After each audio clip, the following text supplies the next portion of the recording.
Yes, ni kwa mara nyingine tena.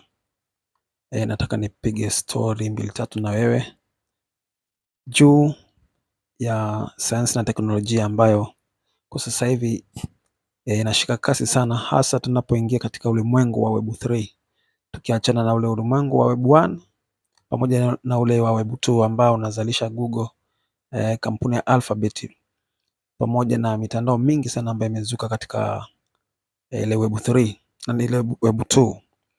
Kwa sasa dunia inaenda katika Web 3 ambayo itakuwa na uwezo wa kufanya kazi kubwa sana, ikiwa pamoja na mitambo ya QFS ambayo ni Quantum Financial Systems, yani itakuwa ikishughulika na mambo ya digital monies au cryptocurrencies.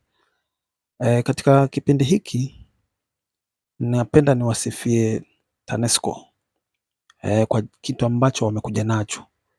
Hii ni kwa mujibu wa wale watu ambao wamekuwa wakiteseka sana katika kuingiza token za umeme yani.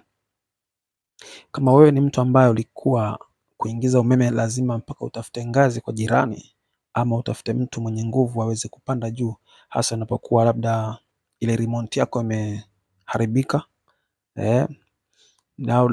au labda ni usiku mpaka uende kwa jirani ukachomeke ile remote ndipo uweze kuweka umeme.